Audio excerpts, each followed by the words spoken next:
வணக்கம் ஃப்ரெண்ட்ஸ். இந்த வீடியோ நம்ம பார்க்க போகிறது ஆர்ஆர்பி ஏஎல்பி எக்ஸாமில் 25 நவம்பர் 2024 நடந்த ஷிஃப்ட் 1 கொஷின்.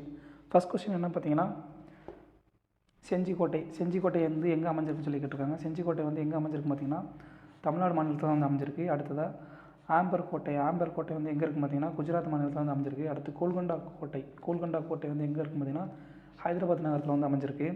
அடுத்ததாக செங்கோட்டை ரெட் ஃபோர்ட் வந்து எங்கே அமைஞ்சிருக்குன்னா, டெல்லியில் தான் அமைஞ்சிருக்கு. இது வந்து எந்த மலையின் மீது அமைஞ்சிருக்கு பார்த்தீங்கன்னா, ரைசினா ஹில்ஸ் மேலே அமைஞ்சிருக்கு. ஸோ இதெல்லாம் வந்து எக்ஸ்பெக்டட் கொஷின்ஸ். அடுத்த வர ஷிஃப்ட்ஸ் வந்து கேட்கலாம். அடுத்து ஹைட்ரோக்ளோரிக் ஆசிட் வந்து நீரோடு வினைபுரிந்தால் என்ன வந்து கிடைக்கும்னு சொல்லி கேட்டிருக்காங்க.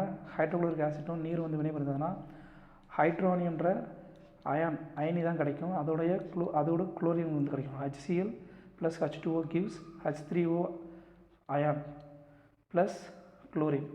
அடுத்து HCl வந்து எங்கே இருக்குன்னு பார்த்தீங்கன்னா, மனிதனுடைய வயிற்றில் சுரக்கக்கூடிய அமிலம் எது பார்த்தீங்கன்னா அந்த ஹைட்ரோக்ளோரிக் ஆசிட்.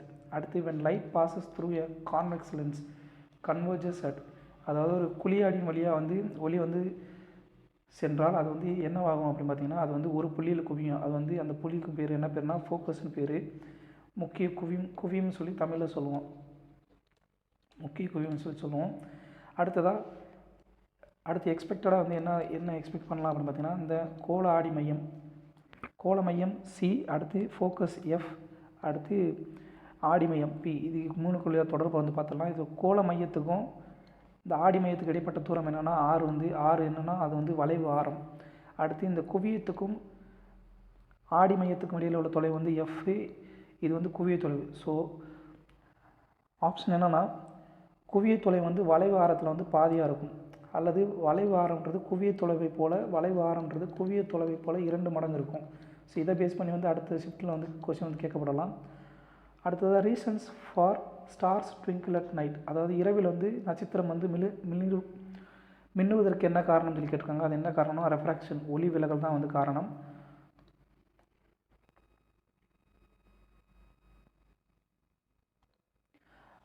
அடுத்ததாக எக்ஸ்பெக்ட் பண்ணுற என்னன்னா மிராஜ் காணல் நீர் வந்து எதனால் வந்து உருவாகுதுன்னு பார்த்தீங்கன்னா, டோட்டல் இன்டர்னல் ரெஃப்ராக்ஷன், அதாவது முழு அக எதிரொலிப்பின் காரணமாக உருவாகக்கூடியதாக வந்து காணல் நீர். அதுக்கடுத்து வானம் வந்து காலை மற்றும் மாலை நேரங்களில் வந்து சிகப்பு நிறத்தில் ஏன் இருக்குது அப்படின்னு பார்த்தீங்கன்னா, இந்த விப்ஜிஆர் ஒளி வந்து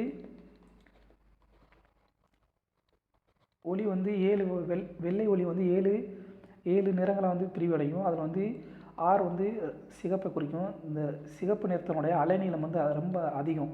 ஸோ அதுதான் வந்து காரணம். ஏன்னா அலைநீளம் அதிகமாக இருக்கிறதுனால காற்றில் இருக்கிற சிறு துகள்களால் வந்து அது வந்து எதிரொலிக்கப்படுறது வந்து ரொம்ப சிதறல் வந்து கம்மியாக இருக்கும். அதனால் வந்து ரொம்ப நீண்ட தூரத்துக்கு வந்து இந்த சிகப்பு நிறம் வந்து பயணிக்கும். அந்த காரணத்தினால வந்து காலை மற்றும் மாலை நேரங்கள் வந்து வானம் வந்து சிகப்பு நிறத்தில் வந்து இருக்குது. அடுத்து மைக்ரோஃபோன் கன்வெர்ட்ஸ். மைக்ரோஃபோன் வந்து என்னவா செயல்படும் பார்த்தீங்கன்னா, அது வந்து ஒளி ஆற்றலை வந்து மின்னாற்றலை வந்து மாற்றும். அதே நேரத்தில் அடுத்து வரக்கூடிய ஷிப்ஸில் எதிர்பார்க்குறது வந்து பேட்ரி வந்து மின்கலன் வந்து வேதி ஆற்றலை வந்து மின்னாற்றலை வந்து மாற்றும். அடுத்து ஜெனரேட்டர் வந்து இயக்க ஆற்றலை வந்து மின்னாற்றலாக மாற்றும்.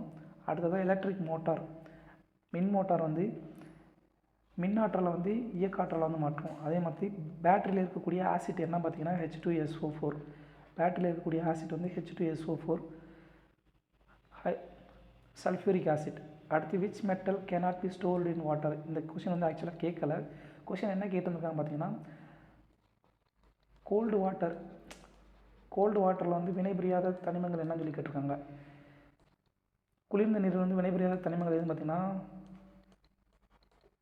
தங்கமோ சில்வர் வந்து வினைபுரியாது. அடுத்ததாக இந்த which metal cannot be stored in water, எந்த மெட்டல் வந்து நீரில் வந்து சேகரிக்க முடியாது அப்படின்னு பார்த்தீங்கன்னா, சோடியம் வந்து சேகரிக்க முடியாது. சோடியத்தோடைய அட்டாமிக் நம்பர் வந்து 7. அட்டாமிக் நம்பரை குறிக்கக்கூடிய எழுத்து என்ன பார்த்தீங்கன்னா Z எழுத்தால் தான் வந்து குறிப்போம். ஏன் அப்படின்னா, இந்த சோடியம் வந்து நீரோட வந்து அதிக அளவில் வந்து வினைபுரியும், ரொம்ப வேகமாக வினைபுரியும். அதனால் வந்து நீரில் வந்து சோடியத்தை வந்து ஸ்டோர் பண்ணி வைக்க மாட்டாங்க. அதனால் வந்து அதை வந்து கெரோசின் மண்ணெண்ணெயில் வந்து அதை ஸ்டோர் பண்ணி வைப்பாங்க.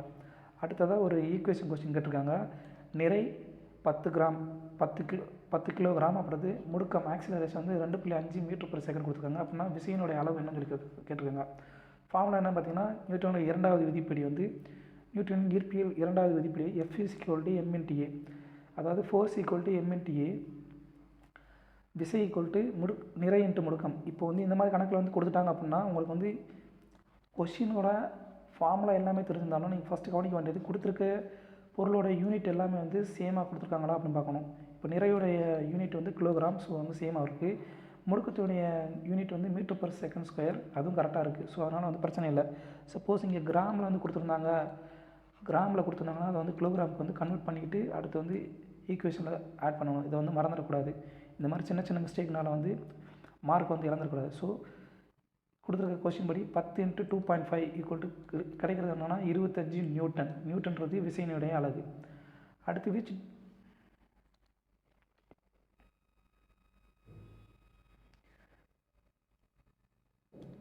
அடுத்ததாக which device is function based on joule heating effect.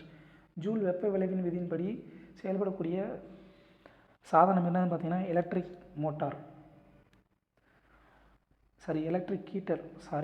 Heater. Joule வெப்ப விளைவினுடைய விதியினுடைய என்னன்னு பார்த்தீங்கன்னா H=I²RT. இங்கே ஐன்றது என்னென்னா மின்னோட்டத்தை குறிக்கும், ஆர்ன்றது வந்து மின் தடையை குறிக்கும், அதே நேரத்தில் டீன்றது நேரத்தை குறிக்கும். இந்த வெப்பம் வந்து மின்னோட்டத்தின் இருமடிக்கு நேர்த்தகவல் இருக்கும், மின் தடைக்கு நேர்த்தகவல் இருக்கும், அது மட்டும் இல்லாமல் நேரத்துக்கு நேர்த்தகவல் இருக்கும். அடுத்து atomic number is equal to atomic number. ஒரு தனிமத்தின் அட்டாமிக் நம்பர் வந்து எதுக்கு சமமாக இருக்கும் பார்த்தீங்கன்னா அதில் இருக்கக்கூடிய அந்த தனிமத்தில் இருக்கக்கூடிய புரோட்டான்கள் எண்ணிக்கைக்கு சமமாக இருக்கும்.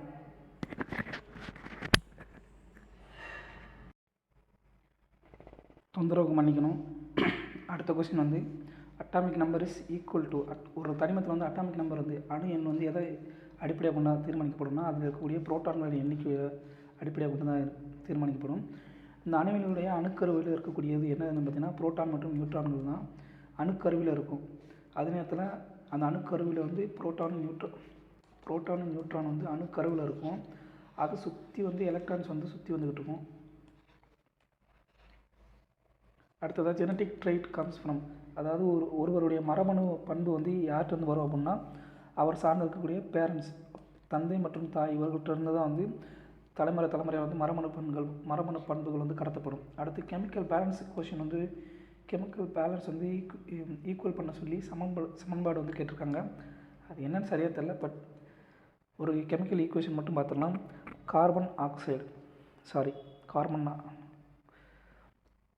காப்பர் ஆக்சைடு ப்ளஸ் ஹைட்ரஜன், இது வந்து ஹைட்ரஜன். இது வந்து ஈக்குவேஷன் பார்த்தீங்கன்னா copper oxide plus H2 add பண்ணிங்க அப்படின்னா கிடைக்கிறது வந்து காப்பரும் நீர் வந்து கிடைக்கும்.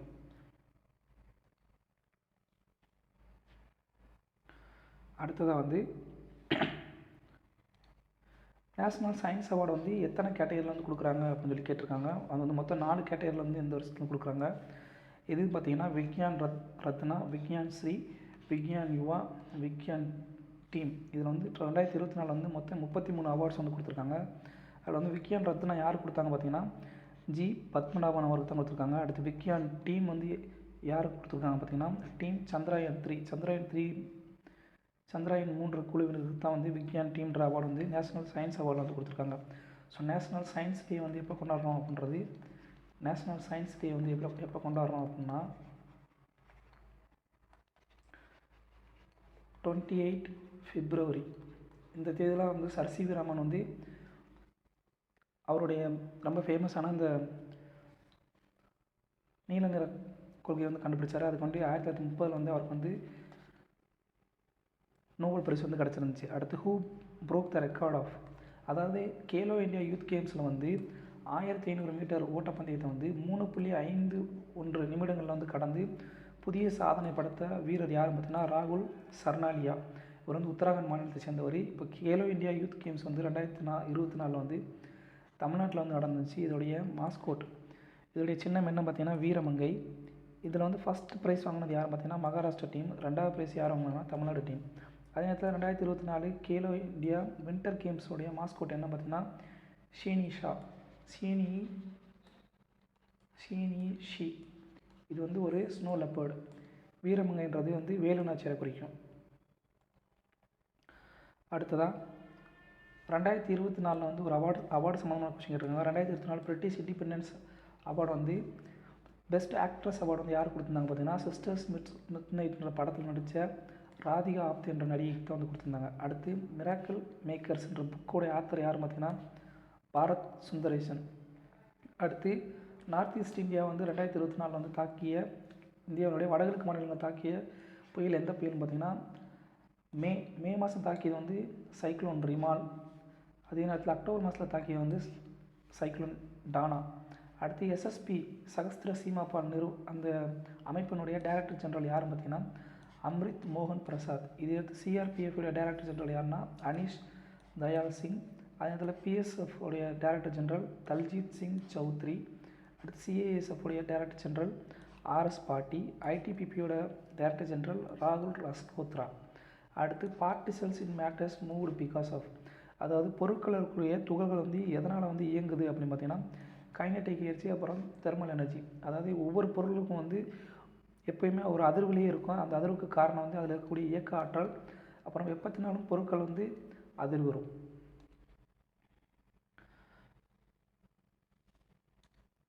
அடுத்து which one does not function based on electromagnetic force, மின்காந்த விளைவின் அடிப்படையில் செயல்படாத கருவி எதுன்னு சொல்லியிருக்காங்க. Compass, microphone, speaker, electric motor. இதில் வந்து ஆன்சர் என்ன பார்த்தீங்கன்னா காம்பஸ் தான் கரெக்டான ஆன்சர். அது வந்து மின்காந்த விளைவினால் வந்து செயல்படுறதில்ல. But microphone, speaker, electro motor இது எல்லாமே வந்து மின்காந்த விளைவின் அடிப்படையில் செயல்படக்கூடியது. அடுத்து which part of the brain controls spinal cord, அதாவது தண்டுவடத்தை வந்து கட்டுப்படுத்தக்கூடிய மூளையின் பகுதி எதுன்னு பார்த்தீங்கன்னா மெடுல்லா ஆப்லங்கேட்டா.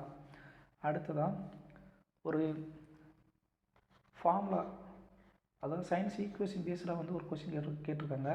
அது என்ன பார்த்தீங்கன்னா புவியிலிருந்து ஃபோர்ஸ் வந்து எக்ஸ் டிஸ்டன்ஸில் வந்து அப்ளை பண்ணப்படுது அப்படின்னா 2x டிஸ்டன்ஸில் வந்து இருக்கக்கூடிய இன்னொரு பொருளை வந்து கட்டுப்படுத்த எவ்வளவு ஃபோர்ஸ் வந்து தேவைப்படும் சொல்லி கேட்டிருக்காங்க. ஆன்சர் என்ன பார்த்தீங்கன்னா கொடுக்கப்பட்ட ஃபோர்ஸை விட 4 மடங்கு பாதி F/4 தான் கரெக்டான ஆன்சர். ஏன் அப்படின்னா இதுதான் வந்து formula F = G m1 × m2/r². அதாவது பூமியில் இருக்கக்கூடிய இரு பொருட்களுக்கு இடையே இருக்கக்கூடிய விஷயம் என்ன பார்த்தீங்கன்னா ஜின்றது பொது ஈர்ப்பியல் மாறிலி இன்ட்டு 2 பொருட்களுடைய நிறை வகுத்தல் அந்த 2 பொருட்களுடைய உள்ள தூரத்தின் வர்க்கம். இதில் படி பார்த்தீங்கன்னா F = indirectly proportional to 1/r². அப்படின்னா ஃபஸ்ட்டு ஸ்டேஜில் வந்து ஃபஸ்ட்டு பொசிஷன் வந்து எக்ஸ் டிஸ்டன்ஸில் இருந்தது, ரெண்டாவது பொசிஷன் வந்து 2x டிஸ்டன்ஸில் இருந்தது. இது 2x டிஸ்டன்ஸில் இருந்திருக்கும். ஸோ 2x² வந்து என்ன பார்த்தீங்கன்னா 4x². ஸோ வந்து ஆன்சர் ஆனால் F/4. அடுத்து where is ATP produce, ATP வந்து எங்கே வந்து உற்பத்தி செய்யப்படுது, அடினோசின் ட்ரைபாஸ்பேட் வந்து எங்கே உற்பத்தி செய்யப்படுதுன்னா செல்லில் மைட்டோகாண்ட்ரியாவில் தான் ஒரு உற்பத்தி செய்யப்படுது. மைட்டோகாண்ட்ரியா வந்து செல்லினுடைய ஆற்றல் நிலையம்னு சொல்லி அழைக்கப்படுது. அதே நேரத்தில் ஏடிபி வந்து எனர்ஜி காயின் ஆஃப் செல், ஒரு செல்லினுடைய ஆற்றல் நாணயம்னு சொல்லி அழைக்கப்படுது. அடுத்ததான் ஜெல்லியில் வந்து எது வந்து கரைபொருள்னு சொல்லி கேட்டிருக்காங்க. ஜெல்லி வந்து எதனால் ஆனால் பார்த்தீங்கன்னா லிக்யூட் அப்புறம் சாலிட் இது ரெண்டும் சேர்ந்தது தான் வந்து ஜெல்லி. இது வந்து 9th ஸ்டாண்டர்ட் புக்கில் வந்து தமிழ்நாடு ஸ்டேட் போர்டு புக்கில் வந்து இருக்கக்கூடிய ஒரு அட்டவணையில் இருக்குது. அந்த அட்டவணை தான் அந்த கொஸ்டின் வந்திருக்கு. இது வந்து கரைபொருள் என்ன பார்த்தீங்கன்னா லிக்யூட் தான் வந்து கரெக்டான ஆன்சர். அடுத்ததாக நிர்மலா சீதாராமன் வந்து 2024 விவசாய பொருட்களுடைய உற்பத்தி அதிகரிக்கிறதுக்காக ஒரு திட்டம் கொண்டு வந்திருக்காங்க. அது என்ன திட்டம்னு சொல்லி கொஸ்டின் வந்து கேட்டிருக்காங்க. ஆன்சர் சரியாக தெரில. பட் அப்புறம் வந்து மலரினுடைய பாகங்கள் குறித்து ஒரு கேள்வி கேட்டிருக்காங்க. அதாவது அதனுடைய சூலகம் வந்து அடிப்பகுதி சூழ்வட்டம் மகரந்தத்தால் வட்டம், இது சம்மந்தமாக வந்து கொஸ்டின் வந்து கேட்டிருக்காங்க. அதில் வந்து எதுக்கு மேலே இருக்கும் எது கீழே இருக்கும்ன்ற மாதிரி ஒரு கொஸ்டின் வந்து கேட்டிருக்காங்க. அது என்ன கொஸ்டின் சரியாக ஃபுல்லாக தெரியல. பட் வந்து பிஸ்டில்ன்றது சூலகம் வந்து ஃபீமேல் மலருடைய ஃபீமேல் ரிப்ரொடக்டிவ் பார்ட்டு. அதே நேரத்தில் மகரந்தம் வந்து அதனுடைய ஆண் இனப்பெருக்க உறுப்பு. ஸோ இவ்வளோ தான் ஃப்ரெண்ட்ஸ். தேங்க்யூ ஃபார் வாட்சிங்.